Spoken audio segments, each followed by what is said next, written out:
Well, good morning and welcome back to another Travel Talk Tuesday with Denise and Karla.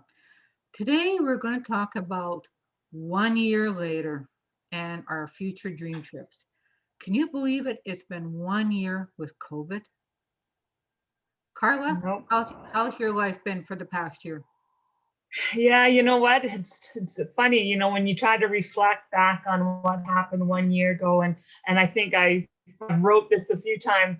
None of us thought that this was going to be this long. We all thought, couple weeks, Yeah, couple few months, months. Yeah. yeah. But here we are, and it's still locked down as ever. Exactly. I remember when I got the word where, the federal government put the non-travel advisory issue in effect, and I was away that night. I was out with some friends and came home and started having to bring people home. And I had two things going on at the same time. I had a client on the phone trying to bring her daughter back. And on my cell phone, I then had my daughter phoning me with the sad news that she was now laid off. So basically, kind of had um, her world collapse and trying to deal with her. But I had to tell her, it goes, okay, yeah, no, you lost your job. I'm sorry, but I'm kind of busy right now. I'll phone you back later. We'll deal with that. I have to bring somebody else's daughter home. And, her mom, this girl's mom was on the phone and she's going, no, no, no. She said, I'll deal with it. And I said, no, we'll bring your daughter home. My daughter's home. I can deal with that later. So it affects us a lot more than what you think. And like I said, I spent days trying to bring people home, and then we had to cancel trips. But because as we thought, like you said, 2 weeks, 3 weeks, like this was mid-March, and by September, people's going to be going on their trip. May, no, no, it was an ongoing. Yeah, no, we have to cancel your dream vacation and see when we can travel again. And thinking that, we could possibly book it come September, come November. Okay, we're going to halt it right now, but we're going to plan it for later. But then that didn't even happen. And for you, Karla, you just entered our business. So it Yes. was, it was a very learning, very interesting, I guess we can say, learning experience for you on both ends, and actually with a learning experience because I didn't really, when I started my business, I had the SARS and that, but nothing compared to this. No. I think that's one thing that I've learned too. And just being with you guys, the travel agents over this past year, and that's what they have said. Never pre-COVID did you see the travel agents support one another like they do today. Now, I mean, I had a meeting last week with a travel agent from Ontario helping me work with social media.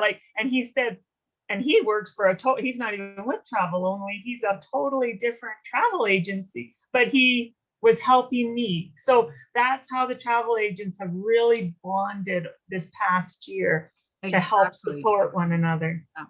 And we also had 3 women that started up at Accedia,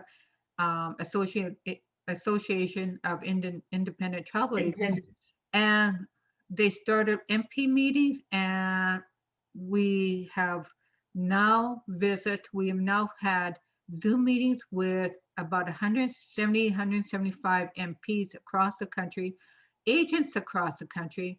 These wonderful women got together, did not know each other.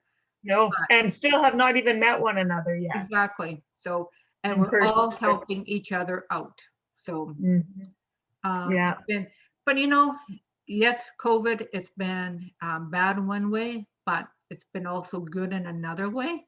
It made us Yes. appreciate our family and what we Yep. have close to home. Because that's Yes. something we tend to forget what Absolutely. we have close to home. Yeah, You had that's some right. additional news that happened in COVID. Yes, and that's what I said. It was funny. I was reading my journal a year back and I said March 17th, I said, was when we were going to find out we were going to be grandparents in October. And here we are. We're grandparents and our little granddaughter is 5 months old now. So that's been really exciting. We had one really exciting thing to look forward to, and that was that, as well as, everybody staying healthy. We're so grateful for that. And that's the thing. You have to appreciate your life, your health, and your family and friends, and what you Yes. like I said before, what we have close to home. We did some traveling close to home, as I said, and probably in other travel talk Tuesdays. We did a little bit more golfing as football was canceled because that's the majority of our summer is going to the Rider Games. We Yes. also visit the Big Muddy, where I've always wanted to go to. My husband always said, "Why in the heck would you want to go there?" But you know, he goes there for business reasons and for work reasons, and Yeah.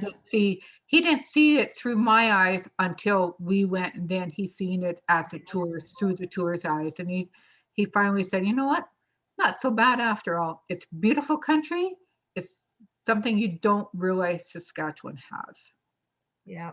Yeah. Isn't that the truth? Yeah, I know. And a lot of us are all dreaming of that beach destination, and that's where we dream of. But we do have so much that's surrounding us right here. And I think, as looking forward now and moving on forward, we're going to get there. Like it's Exactly. coming. It's coming. Everybody just be patient because we see travel is opening up. I read a thing the other day, Oceana Cruises, they've been in business for 18 years. And March 3rd, they had the highest number of bookings on March 3rd. Wow. The cruise lines industry, like when we heard back in March of last year, what was it, the 13th or 14th, when they shut cruising down, and they had said people will never step foot on a cruise ship again. Like it was just such a phenomenal thing that had happened, and people are just not going to ever do that. Now cruise ships are being booked incredible right now. Exactly. People are wanting to travel. They are looking at their bucket list. They're going, you know what? If anything, what COVID has told us, we have to start living our life. We can't decide, keep going, oh, we'll wait till later on, because we Yeah. don't know if we have later on. And we don't know if we will be traveling later on. You have to have your dream trips. So the best thing to do is get out a piece of paper, write down your trips, do your bucket list, then phone us, and we can help you make it happen. Yep. Yeah. And another thing that they're talking about, if you're thinking of a bubble trip, that's what Yes, a lot of people are doing. They're getting their best friends together. They're getting a group of 10, 15 people together, and they're traveling in a bubble. We have lots of beautiful places you can go as a bubble group. So that's one of exactly. the main Because things.